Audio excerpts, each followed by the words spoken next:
Hi. In this video, let us work on another small system that kind of should be able to fit in any of our third-person platforming games, and that's going to be a moving platform. The goal of this moving platform would be to make something that's fairly modular in a way. You know, we can put it in the level and we can change different options on it. So our moving platform is going to be able to change its speed. It's going to be able to change its waypoints, so we can add like different waypoints to it, and it can go from point to point. So we can change like how each platform moves. So let's get started. All I've done here is I have made an empty game object, called it moving platform, and I have given I've put a cube under it. So we have this moving platform. It's an empty game object, and childed to it is just a cube mesh which has a box collider on it. So this is something our player can stand on. So let's just see exactly what it is. It's very simple. All it is a game object with a collider. Let's turn off the music. There you go. That's all it is. And so this is going to be our moving platform. Let's get it to move. So I'm going to go in my scripts, and I'm going to make a new script, and I'll call it moving platform.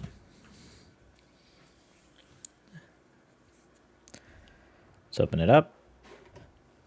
And once the code editor opens up, let's start adding some things that we need. So the first thing I'm going to need is a list of transforms, or an array of transforms, so that we know our waypoints. Rather than just having 2 points, a start and an end, we can have a bunch of them. So I'll make it a serialized field.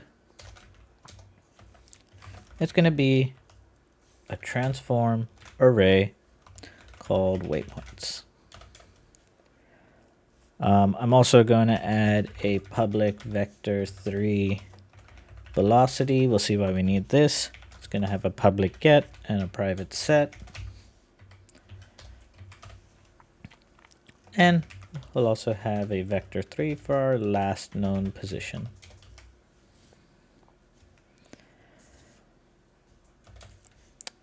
I'll make a header here and just title it motion. So these are going to be the options that kind of relate to the motion of the motion of our platform. One of them is going to be the speed, right? We could control the speed of our platform. So we'll make a serialized field called speed. Oops, got to make it a float speed. And I'll give it a default value of 2. The other thing I want to do is I want to be able to have 2 options. One is the option that our moving platform goes to the end, so it reaches its last point, and then it goes back to the first point. It basically loops, right? It reaches the last point, then it goes back to the 0th point, and then it continues again. The other option is I want it to be able to ping pong. I want it to reach the last point and then play backwards. So this goes all the way to the end and then goes backwards. So the 2 modes are looping, one where it goes all the way to the end and just kind of jumps back to the first point, and the other where it goes all the way to the end and then comes back to the first. So really, I could do it, I could make a Boolean and call it looping. And if this is true, it'll be in the looping mode where it reaches the end and then goes back to the beginning. If it's false, we could just say it's ping-ponging. But imagine I wanted to add other options, maybe one where it goes to random waypoints, right? So to do that, we can use something called an enumerator, or an enum for short. So I can make an enum just by using the keyword enum, and I will call this enum path mode. You make an enum inside curly braces, and we just type out values in it. So I want one to be loop, and I want one to be ping pong. So enums are fairly simple in what they are. Basically, it's like we've created a variable called path mode, and this variable can have 2 values. It can either have the value loop, or it can have the value ping pong. It can only be one of the 2. It can either be loop or ping pong, and you can add things in here. If I had one called random, I could just add that. And now path mode can have this variable called random. So you can imagine it's just like we're setting it to be either loop or ping pong. This way later on, in our code, we can check. We can be like, is it path mode loop or path mode ping pong? So I'll make a variable for us to actually have serialized field. Actually, I should make it.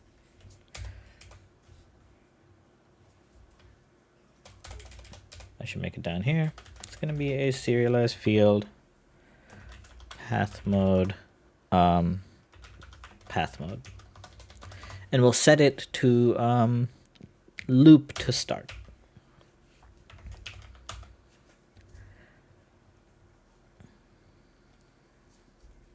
So I'm going to get rid of this bool looping. We don't need it. And then we need a couple other variables kind of to work with. One, I'm going to make two integers. I'm going to call one the from index. And this is going to be the index we want to go from. And I'm going to make one called to index. And this is the index we want to go towards. Another one I'm going to have is an int called direction. I'll just call it dir, and I'll set it to 1. This is going to represent 1 being we're going in the forward direction, -1 meaning we're going in the backwards direction. We'll see how we use that. And finally, I'm going to have something that's a float called t. And t, this float, is going to represent the progress we've made from one point to the next. It's going to go from 0 to 1. 0 being we're in the to or the from index, and 1 being that we've reached the to index. So we know once we've reached the to index, we need to like update our indexes and move, you know, from one point to the next. Finally, we can start setting this up. In my void start, I just want to do one bit of sanity check, which is if waypoints is null or waypoints is less than 2 points. We need a minimum of 2 points, you know, to actually make the system work. Well, waypoints dot length. Well, then we can just log an error. So we can say debug dot log.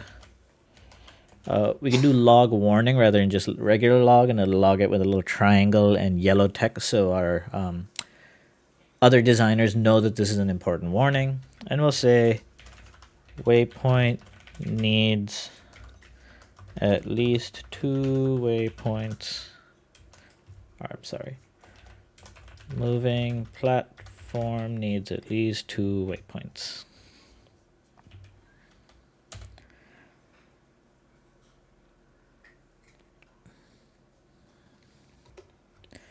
And, you know, if it doesn't have 2 waypoints, rather than running the rest of its code, what we can do is we can just set the game objects enabled to false, and we can return. So it just turns it off. Okay, from there we can continue the rest of our setup. So we need to set up the from index, which we're going to always start at 0, right? That's the first point. And our to index, which we'll set up to 1. Because we have this check waypoints length needs to be at least 2, we know that we have an index 0 and an index 1, so we can safely set it here. We'll just make sure, I know I set direction to 1, we'll just set that again. And we're going to set our t to 0.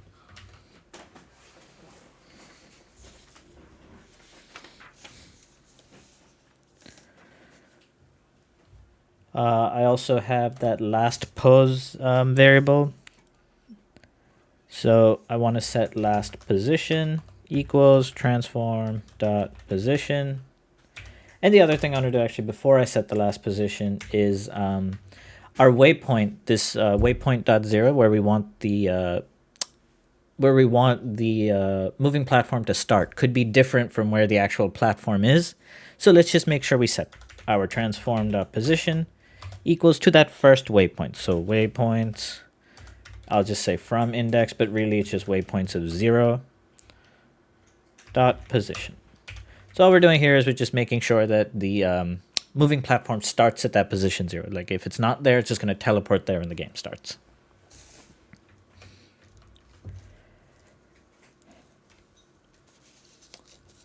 And then now the goal is on every frame, we need to just move the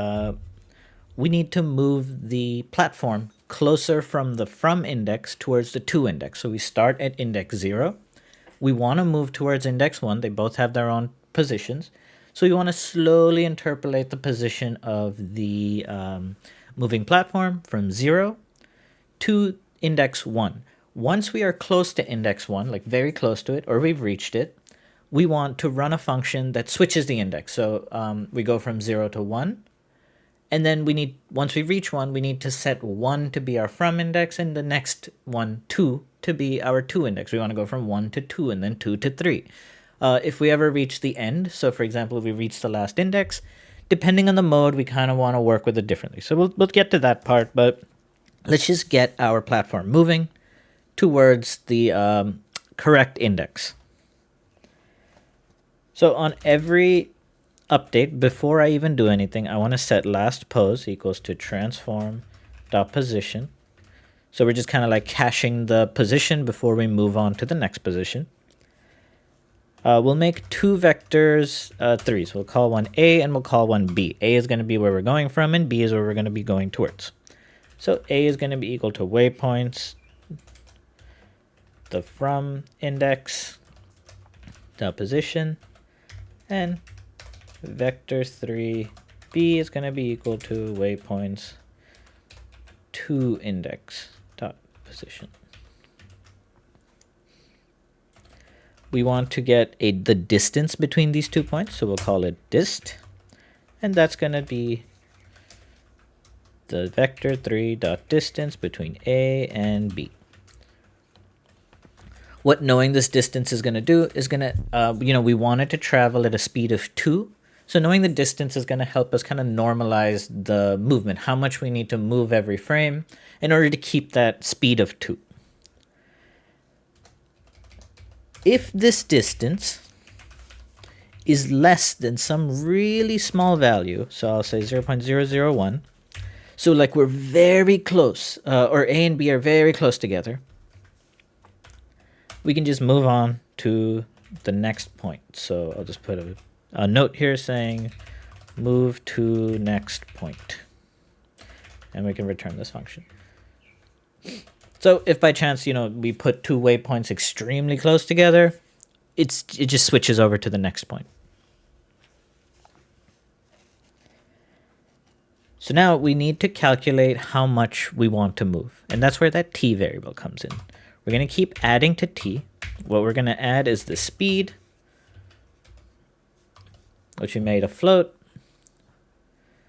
and we're going to divide the speed by the distance. And this gives us this normalized value, like based on if the distance is larger, our speed will always stay the same, but if the distance grows, then the amount we move per frame is going to come down, right? Because we want to keep that speed.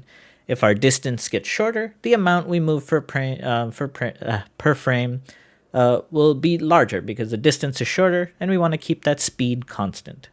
Because we're using speed here, I'm also just going to multiply it by time dot delta time so that the speed is normalized, or the speed is exactly how much we should be moving for that frame, depending on how long the frame took to render. So this t, because we're adding to it, t is going to start at 0, right? We reset it at 0. And it's going to keep accumulating this normalized value. If this ever goes beyond 1, we know we've reached the other point. So it goes from 0 to 1. If it reaches 1 or is greater than 1, we know we've hit that second point and we want to move on. So if t is greater than or equal to 1, then we can set our transform.position to B, just so, we kind of snap to that position and we don't kind of, if we go past it, for example, slightly, we just snap back to it before we continue on. We want to move to next point. We haven't made this function yet.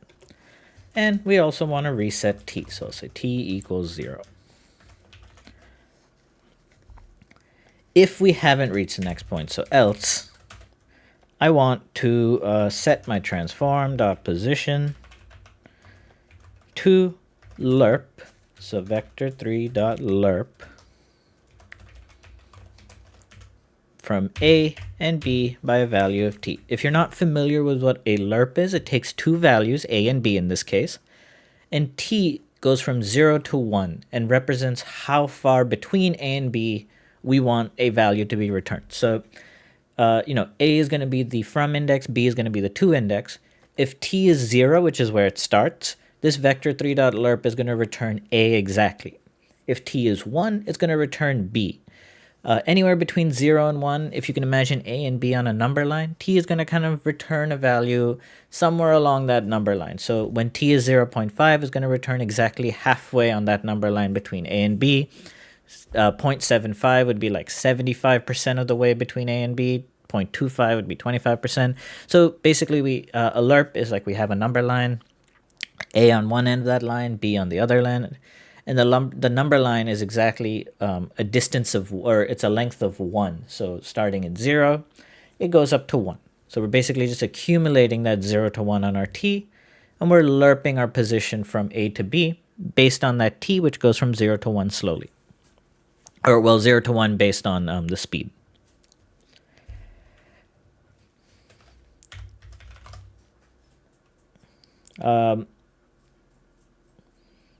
And lastly, I want to set this velocity variable I made to the current velocity. The velocity is really just going to be the current position minus the last position, right? It's how much we moved that frame.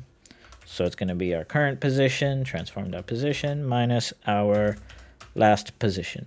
And you'll see here what we've done is we set our last position in the beginning of the frame. We update our position, and then now we know our velocity. We know how much we've moved in that frame. And we'll divide this by time dot delta time. Let's make that function of us stepping to the next waypoint. So I'll call it void step to next. And for now, I'm just going to replace those here. So step to next. And this needs to be a capital S.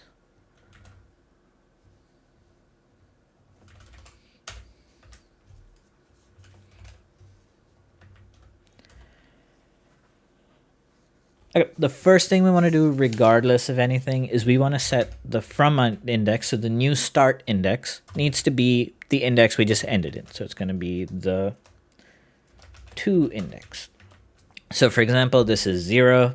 To index would be 1. Once we reach the the 1 index, we want to start from there. So we're just going to set our from index to our to index.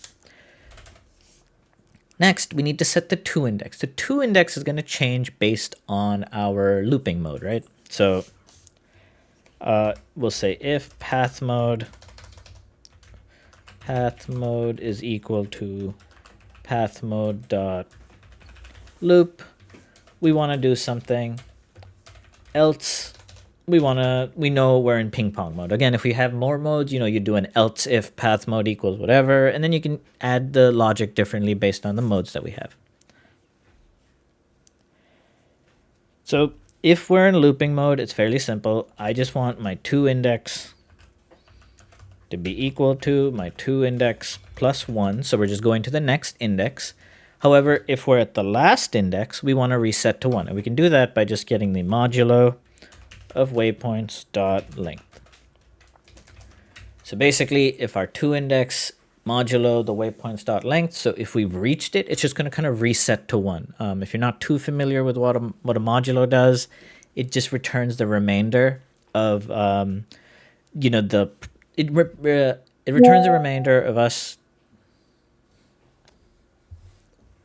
It returns the remainder of the division between the whatever's in the top modulo the bottom. So again, if our waypoints.length was 2, and this was 1 modulo 2, 1 divided by 2 would return a remainder of 1.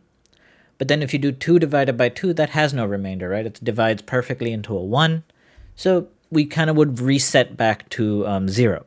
And doesn't matter what the length is. It'll just kind of take us to that length, and then it'll reset back to 0 and go from there. So if our path mode is loop, we just want to do that. We just kind of keep it within that, whatever the length is. Once it hits the length, it's going to reset back to 0. Otherwise, if we're ping-ponging, we need it to run in reverse. And this is where our direction kind of comes in handy. So we can say if our to index is equal to the waypoints dot length minus 1, because again our indexes start from 0. So if it's the length minus 1, we know we've reached the end. If that is the case, let's set direction equal to minus 1. Otherwise, if the to index is equal to 0, equals 0. So if we've reached the beginning, we want to move the other direction forward. So let's set direction equal to 1. Finally, the to index is going to be equal to the to index plus the direction. So normally we would just keep adding 1 to the to index, right? We'd move it forward, but this direction variable kind of helps us flip it. So if we've reached the end, we flip it to -1. Suddenly we're doing to index -1. We're going backwards in that list. At the beginning of every step to next, we're just setting the from index to the to index, which kind of helps, we don't have to actually worry about the logic of that part because our from index, regardless of what we're doing here, is always just going to be equal to the to index. I also just want to make sure that our to index never goes beyond the length of our array. That's going to give an error. And it doesn't go below 0. That is also going to give an error. So instead of just setting it, I'm going to clamp it. mathf.clamp the to index plus the direction. And we give it the value and then what the minimum value is. So I never want it to go below 0. And what the maximum is. I never want it to go over waypoints.length -1.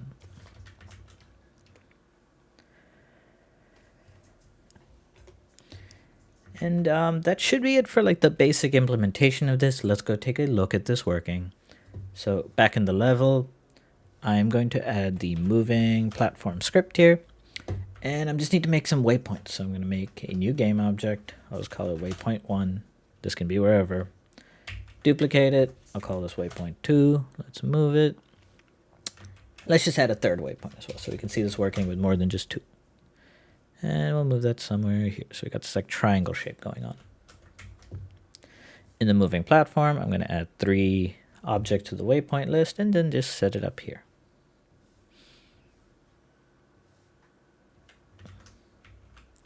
Okay, so currently this is set to loop, right? So what's going to happen is it's going to go from waypoint 0 to 1. Somewhere here is 2, and it's going to go back to 0. So it's going to move in that triangle formation.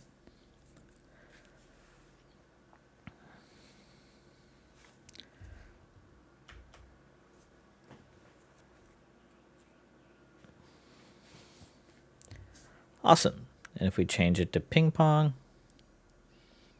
you can see once it reaches 0, it's going to go back to 2. And then instead of going back to 0, it's going to go backwards. It goes from 0, 1, 2 to 1, 0 because we're ping ponging. And there you go. That, it's working. We can move those waypoints anywhere. You can change the speed to whatever you want. And it's going to change the speed of the thing. So this way we can have multiple different types of moving platforms, all from this one script we've made. There's one small improvement I want to make, but on top of that, there is a big problem with this. Let me just slow this down, back to 2. If I jump on this, my character doesn't stick to it. In fact, my character just slides off of it. Really what we'd expect is the character sticks to this moving platform, and they move along with it, right? Otherwise, this platform's kind of useless in a platforming game. The reason it's not working is because of how our character's coded. So our character uses that cc.move function, the character controller move function, and that takes a world position, and it just sets the position of our character to that position. What it's really doing is it's going to set, it's asking us where we want to move. It's going to make a new world position, tell our character to be set to that position, and it's just going to check, is the character going to collide with anything? Is there an object in the way? If not, then yeah, just set them to that position. So our move character controller doesn't know about this moving platform. It doesn't know I need to follow the velocity of this moving platform. We kind of need to set that up ourselves.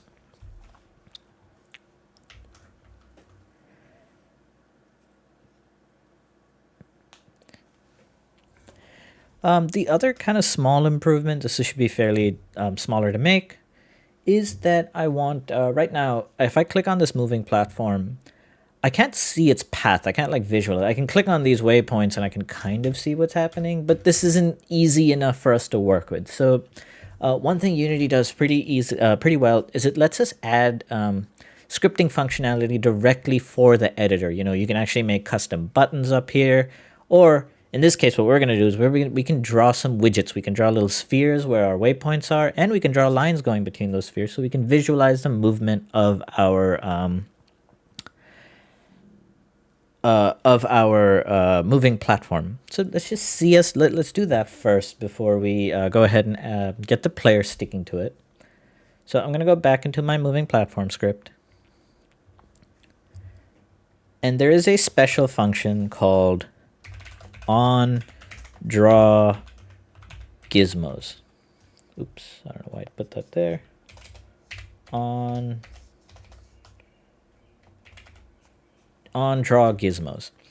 And this is kind of like an update function, but for the editor, and it's going to let us basically draw gizmos. Gizmos are like those little widgets we see in the editor, you know, like our little moving gizmo with the arrows, or a rotation gizmo with those little gimbals. It's going to let us draw gizmos like that. So first thing again, our little sanity check. If our waypoints is null, or the waypoints length in this case is 0, because we can always draw the sphere if there's only one. We just want to return. We don't want to do anything. We're not going to draw anything. Otherwise, we can set this class called gizmos color. So this is the color we're going to be drawing with. And we can just set it to color.yellow. So we'll draw some yellow spheres. And then really, for each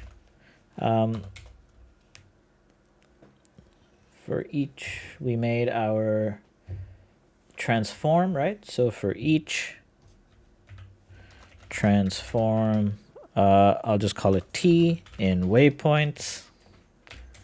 We want to draw this gizmo, so we can use gizmos.draw sphere T.position. And it's going to ask for a radius, so just give it some radius. I'll just do like 0.15f, and if that's too small, you can always increase it later. So this is just going to go, so what this is doing, it's going to set the gizmo's color to yellow, is the color we're going to draw with. It's going to go through each transform in the waypoint, and it's just going to draw a sphere for that position, right? So we can like visualize that position. And so if I was to save this and go back to the level, and make sure you click on the moving platform, there you go, you can see it. In fact, you don't even need to click on it. There it is. If I move these waypoints, the gizmo moves with it because it's attached to our moving platform. Now we just need to draw some lines going between it so that we can actually visualize the movement itself, because right now I see the points. I just don't actually know where it's going to move. It could go from here to here to here, but so having lines would help us kind of visualize that. So let's do that. First thing I'm going to do is change the color. So our lines are drawn in a different color. And we'll do gizmos.color equals, I'll draw them in red. So I'll do color.red. And then now we just need to loop through all of the transforms. We can't use a for each here because we need to draw a line from, one index to the next. For each doesn't keep track of the indexes. It just kind of goes through every object. So I'm just going to use a regular for loop here. So for int I equals 0, as long as I is less than the waypoints dot length minus 1, we want to go through I++.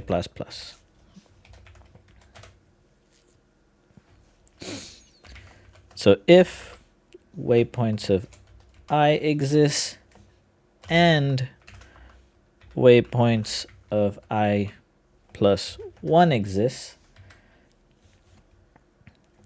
we want to do gizmos dot, this time we're going to draw a line, so draw a line. And draw a line is just going to take two vector 3s, where we're drawing it from and where we want to draw it to. We want to draw it from waypoints of I, and we want to draw it to waypoints of I plus 1.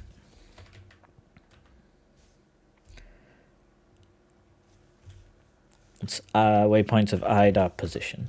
Since it's a transform, we just want the position part of that transform. And then finally, depending on the path mode, because if we are ping-ponging, this is fine. We're just going to draw it from, we're just going to draw it from these positions. But if we're looping, we need to actually draw the last index going back to the first, right? It's got to show that looping. So if path mode equals to path mode dot loop and waypoints dot length is greater than 1, so we need to make sure we have more than 1 point to loop on.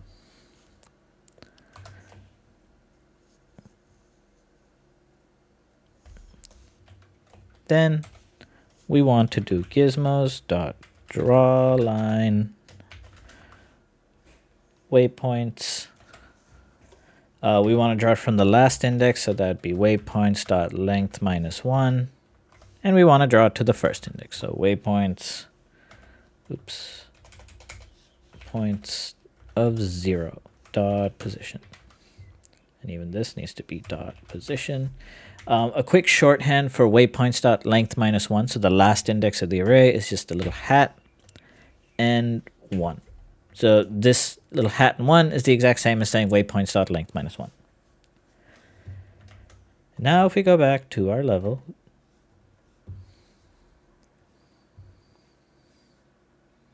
you can see it's drawing little red lines that go across the different points. If I change loop to ping pong, it removes that last point.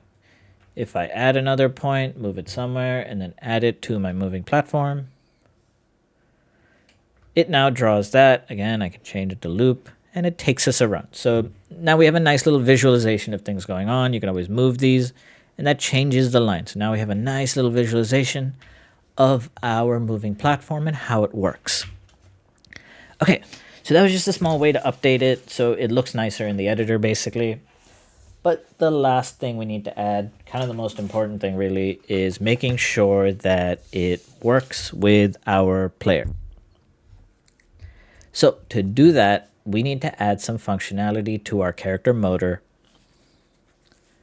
And what we want to do is basically, if our character recognizes that they are on a moving platform, we need to take that moving platform's velocity, which we're calculating right here, right at the very end of this, we're calculating their new velocity, and we need to add that to our character's movement. So we need to take that velocity and add it to the character's movement so they're like sticking to it.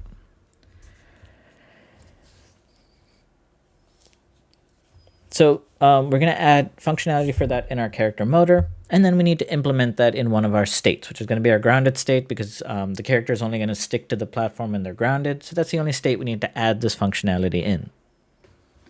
So I'm going to start by adding 2 variables in here.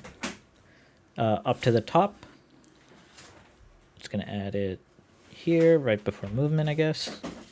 One of them is going to be a layer mask. So I'm going to call it serialized field layer mask. And this is just going to make sure that, we know what a moving platform is. We can put it on its own layer, and I'll call it moving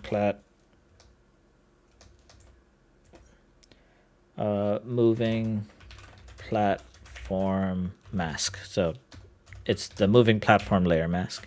And the other one's going to be a vector3, and we'll call it external motion. So this is going to be motion from outside our character, right? In this case, the moving platform. So I'm going to make a new function, public void sample moving platform motion. So this is just going to, get the moving platform's motion, basically. We'll start by resetting the external motion. So it's going to be equal to vector3.0. We only care to call this function if our character controller is grounded. So if not cc.isGrounded, well, I don't want to do anything, so we can just return. Otherwise, what we're going to do is we're going to cast a small ray from the character's feet downwards, from the character downwards. And if that ray cast hits a moving platform, then we know there's a moving platform for us to work with, and we got to get its velocity. So we are going to first make a vector3 origin where we want this ray to start. And we're going to set it to transform.position plus vector and multiply it by a really small number.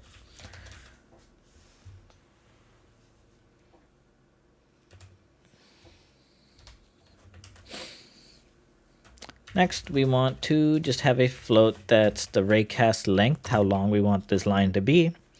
And we can use something called the character controller skin width as kind of like the thickness of our character's skin, you know, how thick their collider is. And we can add like a small cushion to this. So if you find your raycast not working, you can always increase this. So I'll just start with something like 3, and that might be too big, but this should be fine for this. Next, if physics dot raycast, so let's cast that ray. It's going to take, there's multiple different overloads. If we look here, it says 1 out of 16. So there's many different ways you can cast a ray. I'm going to do it by passing in the origin, so where it should go from, what direction I want it to go, so vector 3 dot down, how long it should go, but before that we should have the output variable, which in this case is a raycast hit, and I'll call it hit. Then how long it should be, which is raycast length, we just made that variable. And finally a layer mask, which in this case is going to be moving platform mask, and we need to set its query trigger interaction to ignore.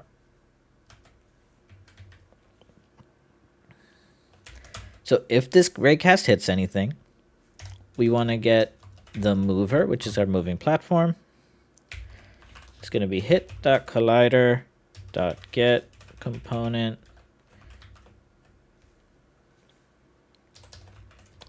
It would be get component in parent in this case, and it's going to be the moving platform script. Really, instead of writing var here, I should have written moving platform.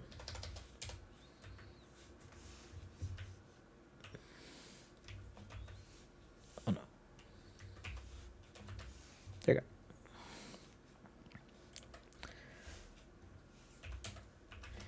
If the moving the mover is not null, so if we did actually get something,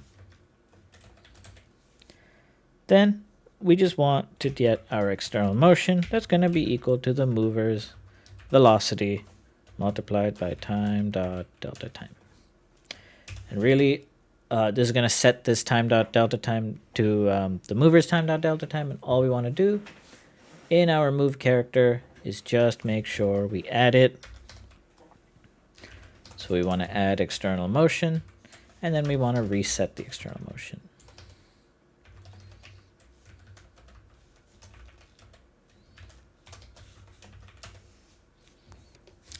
And finally, we only care about the moving platform's motion if we are on the ground. So in the grounded state, I am going to add it here just before we call character movement. So motor dot, and what did I call it here? I call it sample moving platform motion. We're going to call that. Okay, and then back in our game,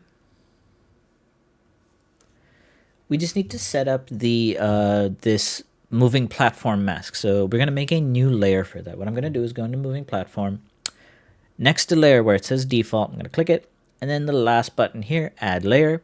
I'm going to use user layer 6. I'll call it moving platform. Then go back there. And now if you click default again, you'll have a new layer called moving platform. Click on that. Yes, I want to change the children. So our cube now has a moving platform. Our cube, this representation thing here, cube, that's the one with the collider. So that's where we want, which is why we're doing get component in parent, because the raycast will collide with the box collider. Its parent contains the actual script. And then back in player, make sure we set up this moving platform mask as moving platform. And with all that done, it should just work. So my character can move, they can still dash. If I jump on this platform, Well, now they stick to it because now that Raycast has like realized that we have hit the moving platform object, we're just getting the velocity of it, which is basically just its old position minus the new position, and we're adding that to our character. So our character is kind of moving with the platform is what it looks like. I can still jump, and I can still stand on it. And I just hit my dead box. Anyway, that has been a video on how we can make a nice modular moving platform, give it some basic, modular features such as different waypoints. We're not just limited to 2. We can add as many as we want. We can change the speed. We can change the path mode. And by making it so that we have a parent script that's just empty and only has this platform script, and the child is the mesh, you can actually add as many different meshes as you want. This can be kind of any shape, and we can make the shapes more complicated, which again helps add to that modularity. Anyway, thank you for watching.